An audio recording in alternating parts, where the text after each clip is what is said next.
꼭 알아야 할 경제 이슈를 쉽게 풀어서 배달해드리는 시간이죠. 구독 경제. 오늘 만나볼 전문가는요. 홍춘욱 EAR 리서치 대표입니다. 어서 오세요. 네, 안녕하세요. 네. 요즘 여기저기에서 물가가 너무 많이 올랐다. 인플레이션 오는 거 아니냐? 뭐 이런 얘기들이 많이 들리던데요. 그런데 미국 연준에서도 그렇고 우리 한국은행도 최근에 이러한 물가 상승은 일시적인 현상이다.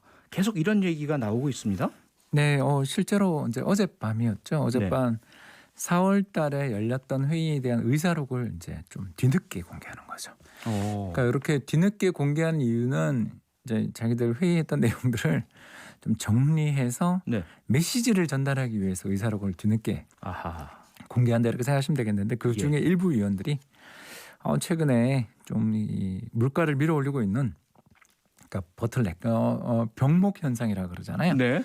최근 들어서서 이제 가장 병목 현상이 심한 곳이 어디냐 하면 자동차 반도체 문제입니다. 네. 자동차 관련돼 있는 여러 가지 반도체 요새 사실 우리 자동차를 최신 자동차를 타면 전자제품 타는 기분을 좀 맞아요. 느끼게 뭐 기능이 엄청나게 다양하더라고요. 예, 그것도 그렇고 뭐 가전제품처럼 이렇게 되게 그 비주얼도 다르잖아요. 맞습니다. 네. 예, 그래서 사람의 목숨을 다루는 그 기기이고 운송 장비이기 때문에 여기 들어가는 반도체 제품들은 좀 상대적으로는 그동안 첨단 제품들보다는 조금 그러니까 성격이 다른 안정성 지향적인 그런 제품들이었는데 아무튼 이게 요새 최근 들어서 반도체 수급 밸런스라고 하죠. 이제 이게 좀 꺾였습니다. 그래서 우리들이 막 여러 차선을 가다가 한 차선으로 차가 몰릴 때 막히는 것처럼 지금 병목 현상이 좀 심화되고 있고 여기에 원자재 가격까지 급등하고 있어서 앞으로도 계속 물가 상승이 나올 수도 있다.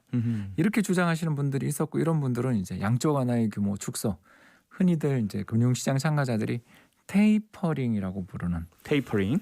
뭐 축소하다, 긴축하다 이런 뜻이 될 수 있을 것 돈 같아요. 좀 그만 풀어라. 그렇죠. 월 지금 1,000억 달러 정도의 양쪽 완화를 하고 있는데 이 규모를 줄이자. 이건 너무 많지 않냐. 이렇게 이야기하시는 분들이 나오면서 금융시장에 약간의 충격을 줬는데 일단 그건 이제 일부 위원이 그렇게 이야기했다는 식으로 처리를 했고 파월 의장을 비롯한 주요 인사들은 일단 최근의 물가 급등은 좀 일시적인 현상 아니냐. 이런 평가들이 조금은 우세했던 것 같습니다. 네. 그러면 물가 인상이 일시적인 현상에 불과하다라는 것은 여전히 물가 인상보다는 낮은 물가를 더 걱정해야 된다. 그래서 이 소비가 진작되지 않고 시장이 활성화되지 않는 게 더 문제 아니냐 이렇게 보고 있다라고 우리가 봐야 됩니까? 그러겠죠. 일단 지난해 겪었던 경제 충격, 우리나라가 마이너스 성장을 했으니까요. 그랬죠. 그래서 올해는 전 세계가 다 그랬죠, 뭐. 전 세계 다 그랬죠. 세계 경제 성장률 마이너스 6%였으니까요. 그러니까 이렇게 끔찍한 경제의 충격들을 받고 회복되는 중인데 이 회복이 신호가 나타났다고 해서 여기서 바로 우리가 예를 들어서 브레이크를 걸어버린다라면 이 경제 회복이 제대로 되겠는가? 더 나아가 저희들이 이제 노동시장에 관련된 건 뭐 다른 분이 하셨지만 우리나라 고용보고서 이런 걸 발표한 걸 보면 취업자의 수는 늘어났을지 모르지만 안타깝게도 그 임시직 또는 특정 업종에서의 취직 고용이 늘어난 거지 실제로 경제 전체의 어떤 회복의 노동시장 회복의 건전성이라는 측면에서는 좀 부족한 거 아니냐. 이게 과연 국제유가 오르고 구리값 오른다고 해서 물가가 오르는 건 사실이지만 이게 지속되겠냐. 특히 미국 같은 경우는 중고차 값이 급등하고 있거든요. 왜냐하면 신차를 아무리 기다려도 차가 안 나오니까. 중고차를 사는 바람에 중고차 값이 거의 10% 이상 올랐거든요. 그러니까 이런 데서 발생했던 어떤 가격의 일시적 급등을 사회 경제 전체의 어떤 인플레라고 몰면서 여기서 양쪽 완화 규모를 줄이자는 건 너무 과하지 않냐. 이런 의견들이 마주치고 있는 것 같습니다. 뭐 여행업, 뭐 숙박업 이런 또 자영업 이런 분들은 엄청나게 아직까지도 힘드신데 돈을 덜 풀어버리면 이분들은 옥죄어지고 힘들어지고 그렇게 되겠네요. 네, 여기 이제 또 문제가 우리나라의 쿠팡, 미국의 아마존 같은 거대 온라인 쇼핑몰들 또는 거대 온라인 자이언트들이 이게 또 세상을 바꾸고 있다라는 것도 우리가 또 약간은 불편한 진실 아니겠습니까? 불편한 진실, 세상을 바꾼다. 거대 온라인 기업 아마존이나 쿠팡 이들이 제가 듣다 보니까 뭐랄까요, 싸게 물건들을 다른 곳보다도 공급하고 있는 이러한 현상 말씀하시는 거죠? 그렇습니다. 그러니까 세 가지 차원인데요. 일단 싸게는 뭐 경쟁을 촉진시키니까 좋은 면입니다만 일단 예. 첫 번째 가장 이런 온라인 거대 공룡들이 들어선 다음에 첫 번째 문제는 가격의 조정 주기가 짧아졌다. 그러니까 신속하게 메뉴판을 갈아치우더라. 아. 우리 이제 오프 매장을 가면 예. 매장 하나하나에 일일이 다 가격이 붙어 있고 또 이걸 우리가 예를 들어서 바코드를 찍을 때마다 가격이 조정되는데 얼마나 많은 시간과 노력이 필요하겠어요. 그렇죠. 근데 이제 온라인 상품은 그렇지 않습니까? 그냥 일률적으로 컴퓨터로 맞아요. 자신들이 가지고 있는 상품들의 리스트를 가지고서 이번에 들어온 가격이 얼마니까 이번에 얼마, 우리 마진 얼마 이런 식으로 가격을 바로바로 조정해 줄 수 있으니까 예. 굉장히 신속한 가격의 변화가 나타나고 두 번째가 네. 전국 동시 가격. 아하. 그러니까 우리들 특히 생식품들이 특히 차이가 좀 있잖아요. 네. 그러니까 지방 매장들을 가면 예를 들어서 제가 이제 지방에 여행을 갔는데 네. 서울에 있던 뭐 마트에 있던 가격과 지방 마트 가격이 좀 많이 다르잖아요. 그런 다르죠. 경우들이 종종 있고 예. 특히 여행지는 또 다르잖아요. 그렇죠. 파는 물품들도 다르고 이제 이런 부분들이 있었더라면 온라인은 이걸 전국 동시 가격을 그렇네요. 이게 이제 가장 중요한 좀 변화 아니냐라고 이야기를 하고요. 예. 이제 마지막 세 번째가 뭐냐면 메뉴판도 자주 갈 뿐만 아니라 전국 동시 가격을 만들게 되면 이제 세 번째가 뭐냐면 어디서 뭔가 좀 공급 과잉이 생겨서 문제가 이렇게 생긴 부분이 있거나 어디 경제 충격이 발생하면 네. 이걸 또 즉각적으로 아하. 그러니까 세일을 우리 종종 예, 예. 이렇게 경험하지 않습니까? 맞아요. 우리 이렇게 예. 푸시 문자라고 하잖아요. 예. 그래서 어디 뭐 앱이나 이런 걸 깔아놓고서 우리가 그걸 좀 이렇게 수신 동의만 하면 수시 때때로 날아오는데 야 이걸 보면 이거 이 가격이 되나 싶은 그렇죠. 그런 일들이 벌어지게 되는 게 이거가 이제 또 물류를 엄청나게 투자를 해왔기 때문에 아하. 그 물류에서 오는 낮아진 비용을 이용해 가지고 예. 세계에서 컨테이너들이 탁탁 들어올 때마다 컨테이너 가격에 따라서 신속하게 또 가격을 조정해주는 네. 그래서 세계 경제의 변화라든가 어떤 환율이라든가 유가의 변화 같은 여러 가지 일들이 벌어질 때마다 이걸 신속하게 가격에 전가한다고 저희들이 부르는데 아무튼 뭐 소비자 입장에서 분명히 좋은 면이 있는 게 네. 어디 살아도 내 가격이 좀 차별받는 그런 것도 없고 또 가격도 신속하게 갈아치우면서 아무래도 또 신속한 세일 이런 것들도 네. 볼 수 있으니까 싸게 구입을 할 수 있고요. 할 수 있는데 이제 네. 이런 어마어마한 유통 공룡들이 앞으로는 이제 계속 그럴 것이냐 더 나가서 이들이 이렇게 바꾸고 있는 유통의 매출 구조 이게 경제에 앞으로 어떤 영향을 미칠 것이냐 이제 이런 거에 대해서 우리가 고민을 좀 해야 되는 시기가 온 거 아니냐. 결국 아하, 지금 당장은 좋은데 소비자 입장에서 빨리 싸게 좋은 물건 어디에서나 그걸 구입할 수 이제 있는데 저희들은 이제 좋은 디플레라고 부르는데 좋은 디플레. 그러니까 그 우리 소비자 입장에서 되게 좋잖아요. 예. 굉장히 편해졌으니까. 네. 근데 이제 이거의 뒤에는 이제 경제의 구조 측면에서 어떻게 보면 좀 나쁜 디플레도 또 존재할 수 있는 거죠. 무엇이 어떻게 나쁜지에 대해서 여쭤봐야 될 것 같은데요. 그 부분은 잠시 광고를 듣고 와서 조금 떨립니다. 이게 좀 무서운 얘기가 나올 것 같아서요. 예. 잠시 광고 듣고 와서 구독경제 다시 이어가겠습니다. 네, 목요일에 만나는 구독경제 오늘은 홍춘욱 EAR 리서치 대표와 함께하고 있습니다. 글쎄요, 이 공룡 유통기업 네, 아마존, 쿠팡 등으로 인해서 발생한 소비자에게는 좋은 디플레, 싼 가격에 어디에서나 바로바로 제품을 공급받을 수 있다는 하지만 경제 구조에는 나쁜 영향을 준다는 말씀을 주시면서 마쳤는데요. 우선 도대체 먼저 여쭤보고 싶은 것이 이 공룡이라고 말을 붙일 정도로 엄청난 물류 시설 그리고 뭐 유통 시스템 구축하는 돈, 그 엄청난 돈은 도대체 어디서 나온 겁니까? 이게 바로 과거 우리나라를 움직이고 있던 구경제라고 해야 되겠죠. 올드 이코노미와 다른 점이 여기입니다. 주식시장의 참가자들이 이 돈을 기꺼이 주고 있습니다.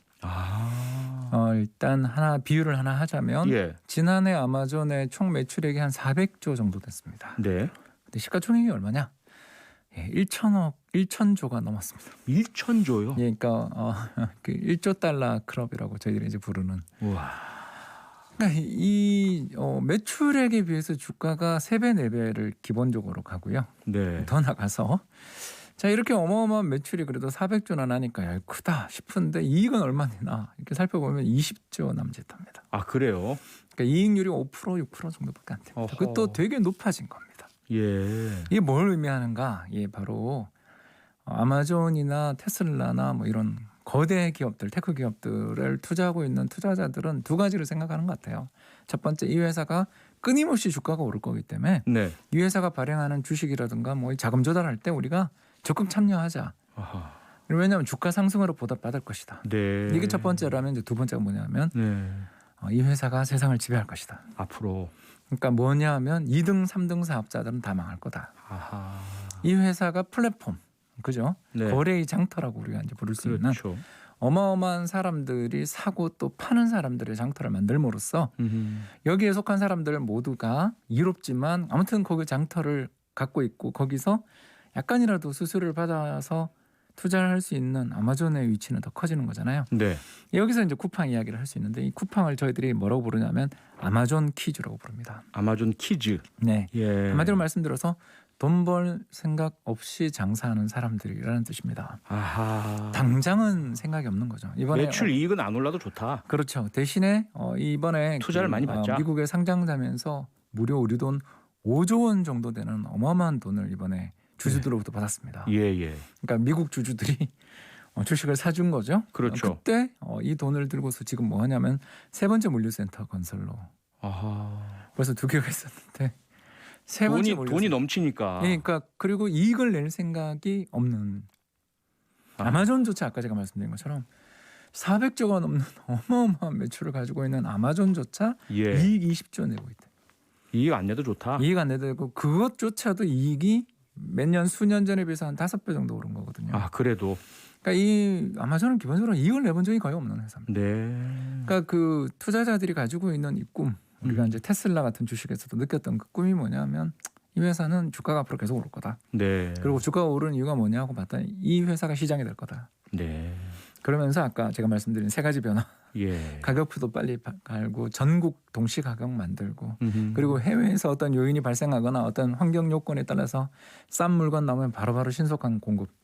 그러니까 이런 일들을 해주는 기업이 되는 거고 이번에 네. 이제 우리나라의 쿠팡이 미국에 상장됐을 때 한때 잠깐 시가총액이 100조까지 100조. 삼성전자 다음에 우리나라 2위의 기업이 잠깐 됐었는데요. 예. 최근에 좀 주가 조정을 받았습니다만 아하. 이 어마어마한 기업들을 바라보면서 미국의 투자자들이 무슨 생각으로 이 회사를 사줬을까? 미국의 아마존이 되어라. 아하. 그리고 뭐 이익 내면 좋지. 근데 일단 한국 시장의 온라인 시장을 다 잡아라. 세계에서 4위에서 5위 정도 되는 온라인 시장이 한국이거든요. 네. 그만큼 우리가 온라인 초고속 통신망이 굉장히 잘 빨려 있고 더 나가서 우리 스마트폰 전부 LTE라든가 5G를 쓰면서 굉장히 신속하잖아요. 네네. 그리고 물류 경쟁도 치열한. 그래서 이 나라 한국에서 성공하고 그렇게 되면 이게 앞으로 미래가 굉장히 밝다. 아하. 또 시장을 지배할 수 있다라는 생각을 하는 거죠. 네. 자, 여기까지만 들으면 이제 참 좋은 이야기인데 이제 나쁜 이야기를 이제 조금 하자면 이 회사가 이 아마존 이야기를 하자면 우리나라 아직 뭐 독점까지는 멀었죠. 음흠. 근데 이제 이런 식으로 어마어마한 돈을 시장에서 거의 제로 금리로 그죠? 왜냐하면 주주들은 이 회사에 투자함으로써 주가가 상승해서 다 보답받는다고 생각하니까 그렇죠. 굳이 배당 달라 소리 안 하거든요. 예. 자, 그렇다면 무제한에 가까운 돈을 제로 금리로 계속 조달해서 음흠. 시장에 있는 경쟁자들을 차례차례 사들이고 이번에는 뭐 심지어 미국의 영화사도 사잖아요. MGM 한다고 그러네요. 아마존이. 이게 벌써 이게 아마존이 OTT라고 해서 온라인으로 우리가 방송이나 이런 걸 시청하게 해주는 예. 그거에서 세계 2위예요. 넷플릭스 다음입니다. 아, 그래요. 그렇게 크거든요. 오. 근데 그 밑에 디즈니 플러스가 있고 그렇습니다. 아하. 이만큼 이미 자신들이 가지고 있는 왜냐하면 미국인들 중에 뭐 아마존 앱이 안 깔리는 사람이 누가 있겠습니까? 아하. 그 이미 모든 또 프라임 고객들 돈 얼마 내면 신속한 배달을 해주는 그런 그 프라임 고객들까지도 많이 확보하고 있기 때문에 회비를 내면 그렇죠. 예. 그래서 일정 회비를 그냥 꾸준히 내면 그 회비를 건지기 위해 더 많이 쓰게 되는데 구매를 하게 되고. 또 미국 중산층의 상징이라고까지 하더라고요. 자, 이제 이렇게 되면 거대한 시장에서 자신이 소비자와 판매자를 다 이렇게 양쪽을 쥐고 네. 시장을 독점해주면 독점하는 동안은 참 좋겠지만 두 가지 문제가 생기는 게 이제 첫 번째가 자신들이 드라이브를 걸 때 공급자들한테 가가지고 우리 저 이번에 밀 거니까 네. 가격 인하해줘요라고 하는 걸 할 때 과연 거부할 수 있는 회사가 얼마나 되겠는가? 아하. 최근에 우리 좀 그런 비슷한 일이 한국에서도 있었잖아요. 있었죠. 네. 그리고 이제 두 번째 문제가 경쟁에서 패퇴한 기업들의 근로자들은 어떻게 될 것인가. 그 다른 경쟁 업종이나 유사 업종에서는 다 지금 뭐 실직당하고 해고당하고 폐업되고 이런 문제가 생기잖아요. 여기다 뭐 아마존 고 같은 아예 무인 매장까지 만들잖아요. 아하. 이런 일들을 보고 있노라면 경제의 이런 구조 문제를 예. 근데 또 어마어마한 세상의 투자자들이 여기에 다 돈을 넣어주고 어떻게 보면 아마존 가격을 수용하고 있는 세상인데 네. 이걸 제동을 걸기가 또 되게 어려운 소비자들의 반발을 현재로서는 그렇죠. 그런데 그게 그렇다면- 만약에 독점이 되어버리면 그다음에 가격은 자기들 마음대로 조정할 거 그럴 수도 아니에요? 있는 그럼 거죠. 결국 소비자들은 울며 겨자 먹기로 내란 대로 다 내게 되는 거 아닙니까? 그럴 수도 있는 거죠. 그러니까 저희가 아까 얘기했던 나쁜 디플레가 이제 그러니까 이게 기업의 이익이 그때 막 늘어날 수도 있는 거고 예. 또 그 과정에서 이런 효율적인 어떤 유통 시스템에 적응하지 못한 경쟁자들이 도태되어 나갈 때 여기서 과연 그만한 고용이 생길 것이고 또 여기서 생기는 고용이 이전 해고된 사람들의 입장에서 만족할 만한 고용 여건이나 일자리일 것인가에 대한 고민도 해야 되는. 그러니 연준의 member들이 최근 인플레 지표가 그렇게 높게 나왔는데도 불구하고 네네. 일시적이지 않겠냐라는 이야기를 하는 이유가 바로 아하. 이런 경쟁에 있지 않나 생각해봤습니다. 네, 당장 싸고 좋다고 그냥 우리가 그냥 안심하고 있어서는 안 되는 이 공룡 기업들의 문제 좀 뭐랄까요 좀 섬뜩한 이야기 오늘 들어봤습니다. 구독경제 오늘은 여기서 마치겠습니다. 오늘 말씀 고맙습니다. 감사합니다. 홍춘욱 EAR 리서치 대표였습니다. 평일 저녁 6시 5분에 여러분을 찾아갑니다. MBC 라디오 표창원의 뉴스 하이킥.